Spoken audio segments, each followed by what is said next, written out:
was a man who had 2 sons. The younger one said to his father, "Father, give me my share of the estate." So he divided his property between them. All of you know right from the start what story this is, right? This is the story of the prodigal son.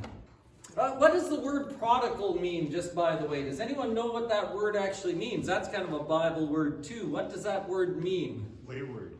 Wayward is a good idea there. Yep. Lavish or abundant is another definition of prodigal. You can have a prodigal apple tree if it produces lots of apples. It's abundant. And this man was wanting to live an abundant life, a lavish life.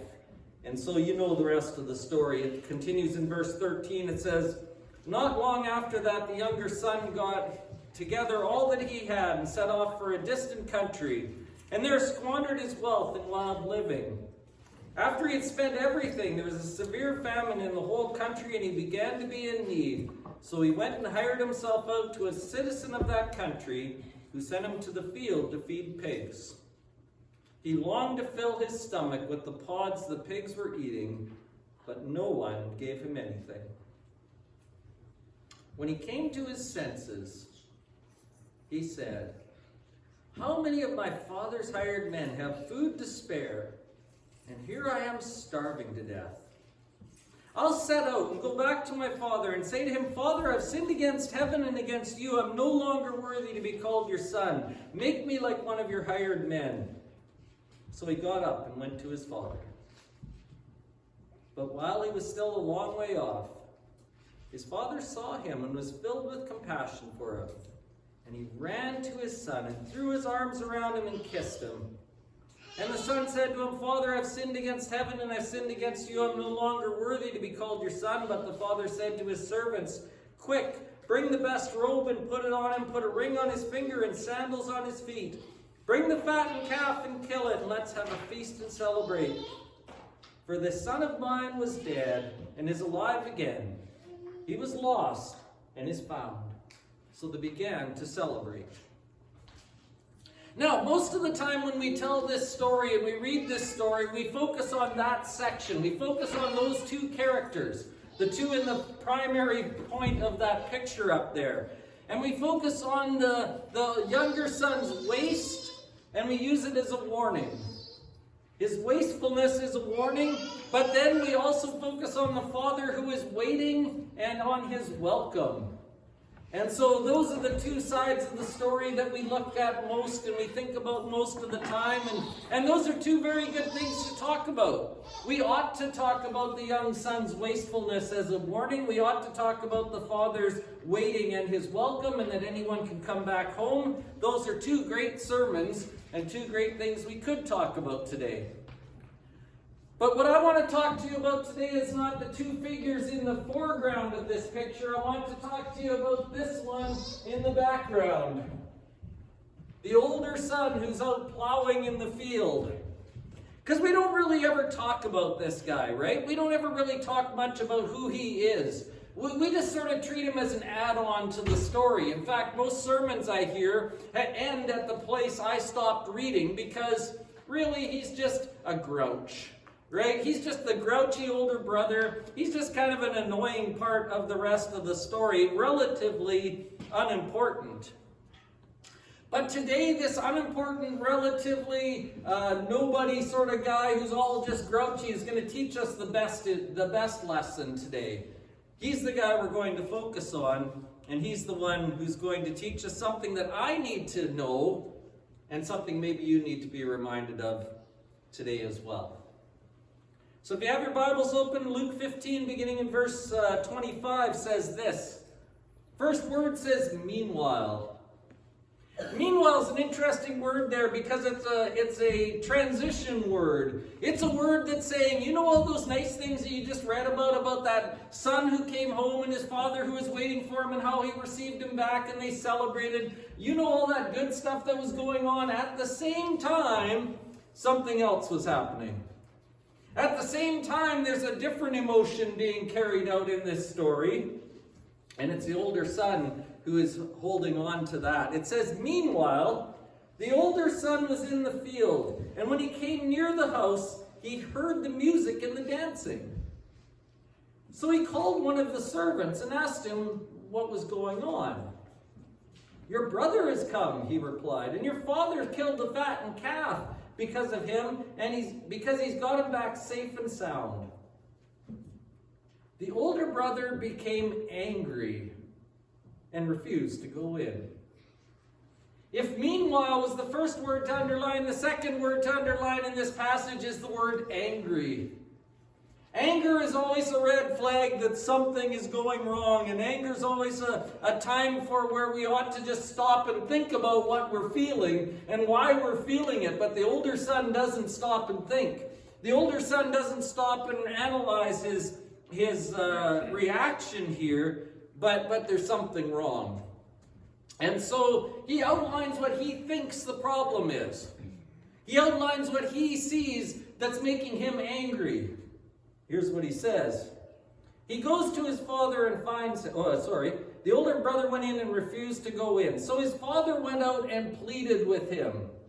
I want you to underline the word pleaded with him. We're going to come back to that word in a second, but here's the conversation.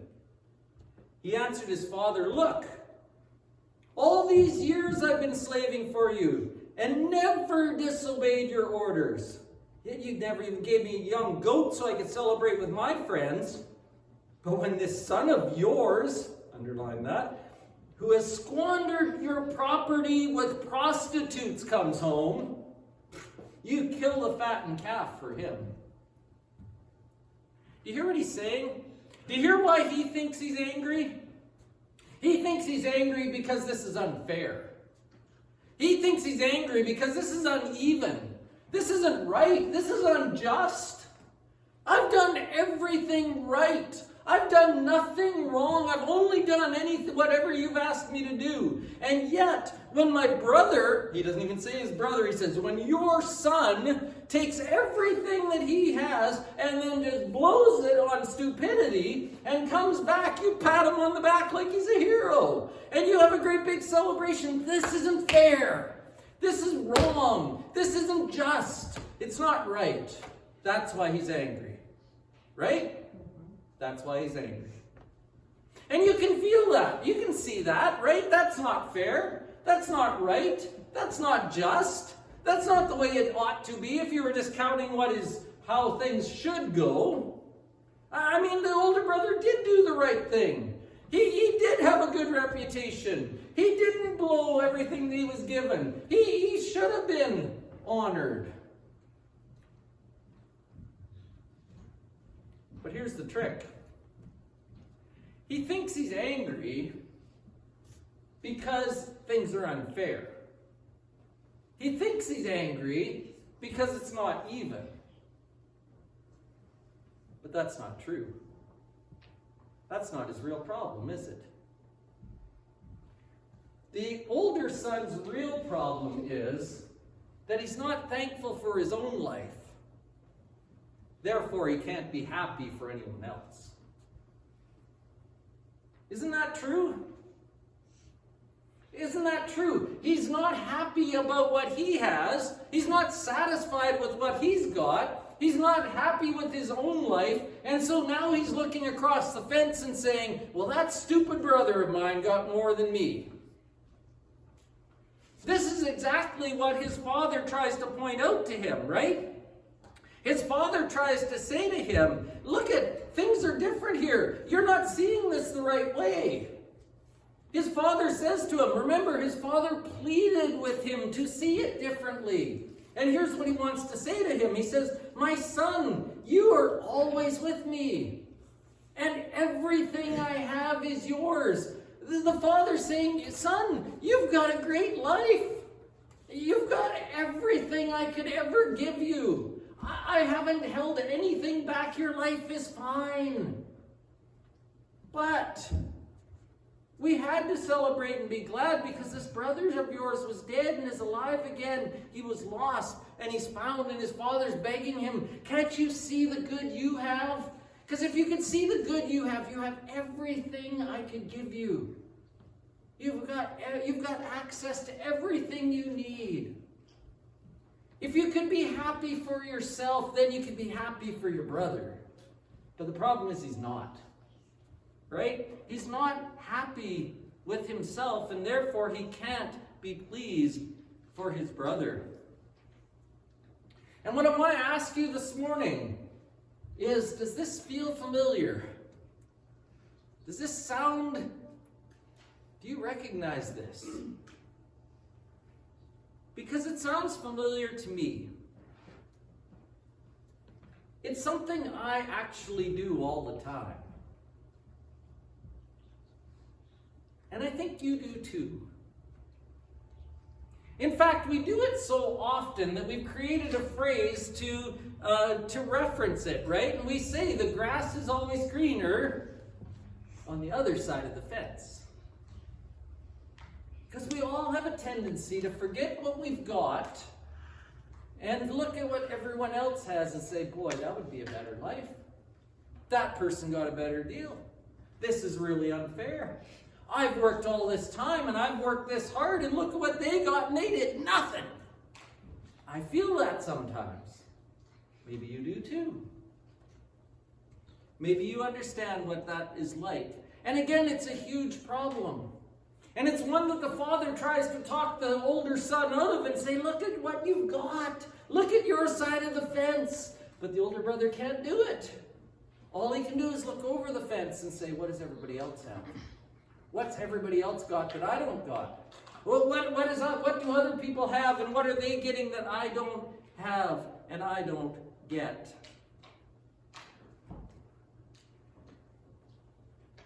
But what would happen? What would happen in my life? What would happen in your life if we were able to, instead of look over the fence, what would happen if we were able to look at our own lives and be happy enough with that and then be able to celebrate for other people? What would it be like if, yes, life isn't fair? Just by the way, let me point that out. The older brother is angry because it's not fair. Guess what? Life is never fair. Yes. People who do less than you are going to get more. People who don't deserve stuff are going to get stuff. People are going to get to do things you don't get to do. You're going to have to suffer some things that other people don't have to suffer. Guess what? It's never going to be fair. We make a huge mistake when we start thinking that way. And we make a huge mistake when we try and treat our kids that everything's going to be fair and even. Because nothing is fair and even. If you want your life to be fair and even, you're going to be disappointed all the time. Because there's always somebody who's getting more than you. There's always somebody who has what you want. There's always somebody who's got something. The other side of the fence will look better if you think it's going to be fair and even. So the trick is not to make it fair and even. The trick is to be able to say, what I have is pretty good. And then be able to look over the fence and cheer for somebody else. What would our lives look like if we were actually able to do that, right? What would that look like? Well, I think we get a glimpse of it every once in a while, and it's beautiful. We get a glimpse of it at weddings. Last weekend, we were at a wedding for Calvin and Mary's granddaughter, and just like every other wedding you've been to, what happens at a wedding? What happens? Everybody gathers from wherever they come from, and they come with one reason, and that is to celebrate, right? And they come, and the bride comes through the door, and the groom's standing at the front, and everybody smiles for them, and they're all happy, and you go through the ceremony, and at the end they kiss, and they say, I pronounce you husband and wife, and what does everyone do? They clap for them. Yay, good for you. Right? And you write in your little card and you tell them how much you like them and you think about the nice things you think about them and you say, oh, I remember when we did this and how great it is and blah, blah, blah, and we wish you luck and you celebrate with them. And then the father of the bride gets up and he talks about how nice she was as a little girl and he forgets all the pain and all the things that weren't right. I'm not saying that about Brooke, I'm just saying in general. Right? He doesn't talk about, I remember this time when she wrecked my car. You don't talk about that unless it's a joke maybe. He talks about all the things he loves about his daughter. Then the mom and father of the groom get up and they talk about how great the groom was and what a nice boy he is and how happy they are, and everybody's just happy for them. And we dwell on the really positive things, and we talk about the really good things, and we think about the really nice things. We bring up all these good thoughts about each other, and then we celebrate them. The only other time we do that on a consistent basis is probably at funerals. The problem at a funeral is the person you're honoring doesn't get to hear it the same way they do at the wedding. But what would happen? What would happen if that was our attitude all the time? What would happen if we were able just to look over the fence and say, I'm so happy for you, regardless of what was going on in their life, regardless of if they were getting ahead of you or not, regardless of what they were gifted with? What would happen if you were able to look over the fence and say, good for you, way to go, that's super, instead of looking over the fence and saying, you jerk, I'm so sick of you getting everything. That's the problem that the older brother has. And the answer to the problem isn't going to be to make the younger brother suffer or to make the younger brother give back what he already wasted. The answer to the problem isn't going to be with the younger brother. The answer to the problem is with the older brother. And again, the answer is he's got to find his own blessings. He's got to find what's good about his life. He's got to be proud of what he's got and happy with what he's got and thankful for what he's got. Isabel mentioned the word thankfulness in Bible study today and said thankfulness is the start of everything, and that's exactly it. Unless I am thankful for my life, I will be jealous of everyone else's. The only place that changes is when I become thankful. Here's the other interesting thing that I was thinking about this lesson this week and about this story. And I know it's a parable. It likely didn't actually happen. Jesus just made up this story to teach us what the Father is like. But I like some of the details, and I like thinking it through. And here's something else I thought about. If you were able to go and speak to the younger brother,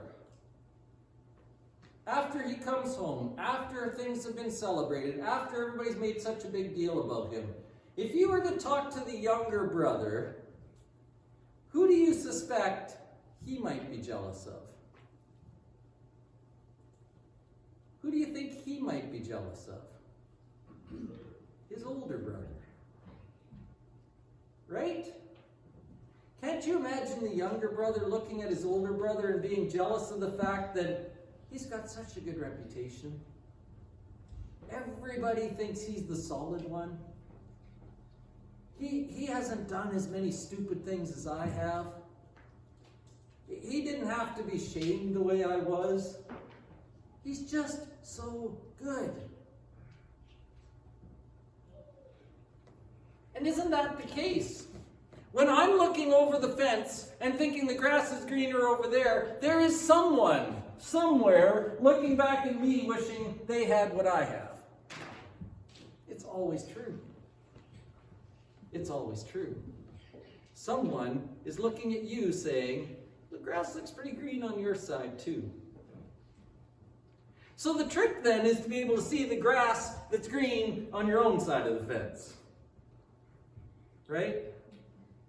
Or maybe even better, as the title suggested, the grass is always green, regardless of which side of the fence it's on. I can be thankful for my side and your side too. Because here's the thing. For most of us, if we were to take our life and everything that's in it, all our blessings and all our struggles and everything there is about our life, if we could put it in a box and we could put it in a pile, and everybody else in the world came and put their boxes of their life in a pile, there would be millions of people, literally millions of people, who would go up and take your box and look at your blessings and say, this is a pretty nice box. I think I'll take this one. Right? There are millions of people who would pick up your life right now and say, I'm so happy to have this. So the trick is, can I do that? The trick is, can I see what God has blessed me with and say, yeah, I may not have what you have, but I've got this, and this is really worth having. And I'm really thankful, and I'm really grateful. Because it's all about perspective. Because when we look over each other's fences, there is no really better life. It's just what I think is better and what I think is good. So I tell you, every sermon has to have a so what. What's your so what for this week? Might be pretty obvious, I guess, but I'm going to give you some homework. I'm going to give you something to do. Here's your homework for the day. Number 1, I would love for you to go and celebrate what God has given other people. I'd love for you to just happily celebrate that. Not evaluate whether they deserved it. Not think about whether they worked hard for it or not. Not think about what advantages they had over you. Just forget all that stuff and just celebrate somebody else's success. When you see something come up on Facebook and somebody's like, oh, look what happened to me. Hit the like button. Yep, I like that. That's really nice. Way to go. Somebody says, oh, I got a new job. Write them back and say, way to go. That's really great. I'm really proud of you. Can you do it? Can you be the celebrator? Can you be the one that looks over the fence and says, yep, that's a pretty green side over there. Way to go. I'm really glad you're there. Can you do that? Can you make that your tone this week? Rather than the tone that says, you don't deserve that, you're a jerk, you don't, right? Rather than our normal tone, can we say, yep, way to go. I'm so happy for you. I'm cheering for you. I am cheering for you.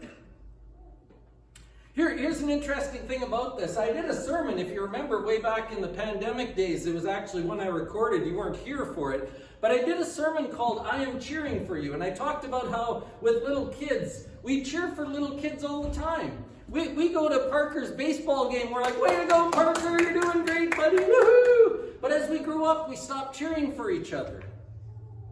And we start competing. We start thinking about whether we're better than Parker or not at baseball, right? And all that sort of stuff.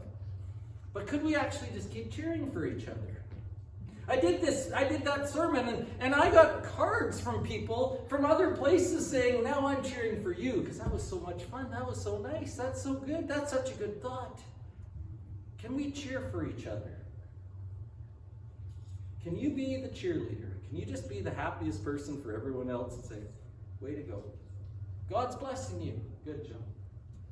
Instead of being jealous. And then secondly, maybe most obviously, can we think more about what we have rather than what we don't have? That'll make the side of your grass look better too, right? Because again, that's the trap I fall in sometimes. I think about what I don't have rather than what I do. And when I actually stop and I think about what I do have, I'm really happy for what I have. And when I think about where I came from, I'm amazed that I'm here. Not even monetarily, not even with things, but just people and relationships and how life has worked out. I'm happy to be here. Can I think about why I'm happy to be here rather than what I wish I was having? Your homework for today is those two very simple things, even though in some ways they're not that simple. Because it's a completely different way to see things. And it's completely different than most people in your life will see things right now. Most people in Estevan do not think this way. They do think compete. They do think, how do I be more than you? Can you be different? In Ephesians chapter 5, verses 19 and 20, we read a passage that, again, is a really familiar one to us because we've used it to talk about worship and how we worship when we're together on Sunday mornings. But I want you to hear this passage differently again, too. Because I don't think this passage is necessarily about Sunday morning. The Apostle Paul writing says, speak to one another in psalms, hymns, and spiritual songs. Sing and make music in your heart to the Lord. What happens if that's not just Sunday morning? In fact, let me say this. If the only time you are singing and making music in your heart to the Lord is Sunday morning, you've got a problem. Sing and make music to your heart in the Lord all the time. Always giving thanks to God the Father for everything in the name of Jesus Christ. Can that be our attitude? Can we figure it out so that we say, yep, I may not have chosen this, but this hardship is going to be good for me. I'm going to be thankful for it. This struggle might be hard, but I'm thankful for it. It's going to be good for me. This blessing is great. I'm thankful for it. Can we figure out the idea of thankfulness?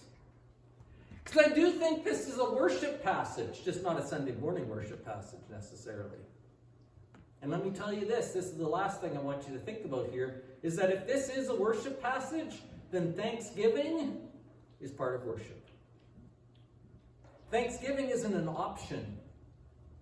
It's not something you can choose to do once in a while. It is part of your daily worship. Learn to be thankful. Because God is blessing you all the time. And He will bless you. And He will continue to do so. And in fact, I would tell you that thanksgiving is part of your spiritual discipline. It is part of being a faithful person. The grass may look green on the other side of the fence. But the truth of the matter is, the grass is green on your side too. Can we stop being jealous?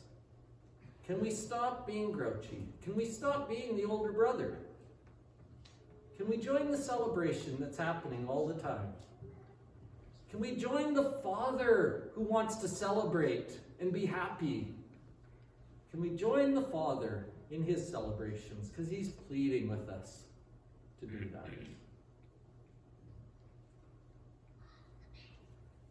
As we go into the table then, the transition is pretty simple because, again, I understand and I realize that there are some things in your life that are not easy to be thankful for. I know some of you have some struggles that are just really hard to be joyful about. But regardless of what else is going on, there is this. The Apostle Paul in Colossians chapter 1 said, he was praying for the people that he was writing to, and he says, ever since I've heard about your faith, I have not stopped giving thanks to God for you. And then he lists a whole bunch of reasons why he's thankful for them, and he's thankful for what God is doing in them. But then he says this. He says, I'm thankful that I'm giving joyful thanks to the Father, who has qualified you to share in the inheritance of His holy people in the kingdom of light. For He's rescued us from the dominion of darkness and brought us into the kingdom of the Son He loves. The Apostle Paul says, I'm going to be thankful for lots of things when I think about you, but one of the things I'm thankful for is that you've got a different life. You've got a different kingdom. This isn't all there is. Don't make it about things. Because it's not about things. It's about a new citizenship and a new kingdom and a new place and a new eternity. It's about being forgiven. It's about being hopeful. It's about a new life. Paul says, I'm going to be thankful for that in you because I'm thankful for that in me. And I'm going to ask you to celebrate that.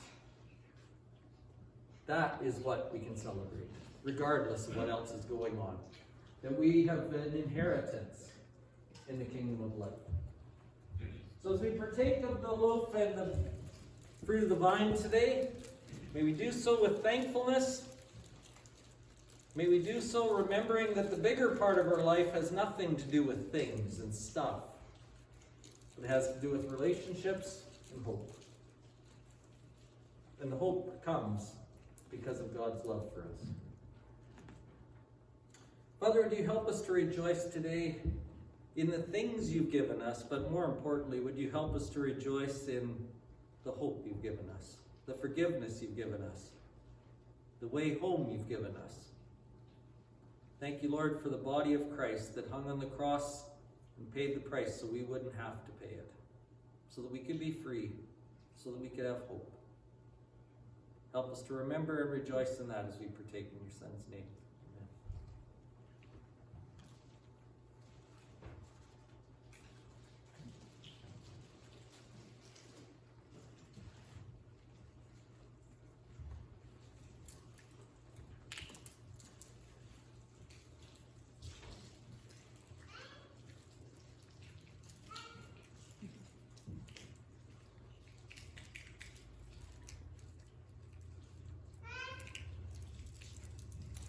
Father, thank you, though, that we were at one time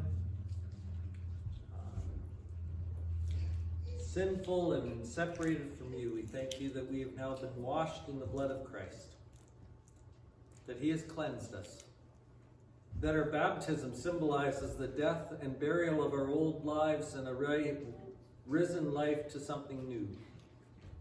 So, Father, help us to live that new life here, and help us to look forward to that new life in eternity as well. Again, we thank you for the blood of Christ that makes this possible. Help us to remember and rejoice in that every single day. In your Son's name, amen.